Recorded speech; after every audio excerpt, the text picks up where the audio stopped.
আসৌমুলি ওয়া আনা আজিজি বিহি, অর্থাৎ সোম হচ্ছে, রোজা হচ্ছে আমার এবং এর প্রতিদান আমি আমার নিজের হাতেই দিব।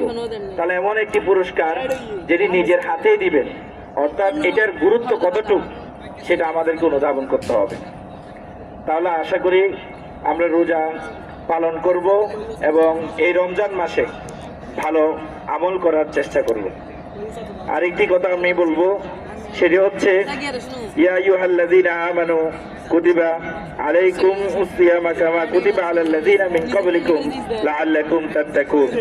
হে ঈমানদারগণ, তোমাদের উপর রোজা ফরজ করা হয়েছে যেমন ফরজ করা হয়েছিল তোমাদের পূর্ববর্তী উম্মতের উপর, যাতে তোমরা তাকওয়া অর্জন করতে পারো।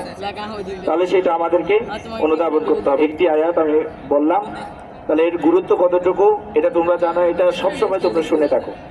এরপর আরেকটি কথা বলবো, সেটি হচ্ছে আল্লাহর সন্তুষ্টি অর্জন। রোজার মাধ্যমে আমরা আল্লাহর সন্তুষ্টি অর্জন করতে পারি, সেই জন্যই আমরা রোজা রাখি। আর শুধু রোজা রাখা মানে যে উপবাস থাকা তাই নয়, এখানে আমাদের 5 ওয়াক্ত নামাজ সংযুক্ত রয়েছে, তারাবির নামাজ রয়েছে, তারপর ভালো আচরণ রয়েছে, বিহেভিয়ার, যেটা স্কুল থেকে মাদ্রাসা থেকে আমরা শিক্ষা পাই, আমাদের টিচাররা আমাদেরকে শিক্ষা দিয়ে থাকে, যে অ্যাটিটিউড, ম্যানার, বিহেভিয়ার, এগুলোর উপর নাম্বারও এখন দেওয়া হয় স্কুলে। এগুলো আমাদেরকে এখান থেকে শিখতে হবে রমজান মাস থেকে।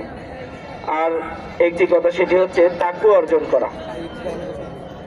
রোজা একজন মুসলিমকে গুনাহ থেকে বিরত রেখে আল্লাহ ভীরুতা অর্জনে সাহায্য করে।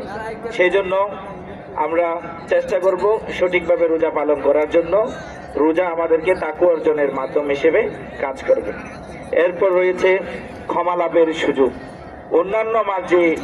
অন্যান্য মাস রয়েছে, এই প্রত্যেকটা মাসের চেয়ে এই রমজান মাস হচ্ছে কি উত্তম, সর্বোৎকৃষ্ট। তাহলে এই রমজানে ক্ষমা লাভের মাধ্যম, আমরা এই রমজান মাসে ক্ষমা লাভ করতে পারি। যাই হোক, সবাই ভালো থাকবা, সুস্থ থাকবা, সুন্দর ভবিষ্যৎ এবং ভালো সফলতা কামনা করি তোমাদের পরীক্ষার জন্য। এই বলে আমার বক্তব্য এখানে শেষ করছি। আসসালামু আলাইকুম ওয়া রাহমাতুল্লাহি ওয়া বারাকাতুহু।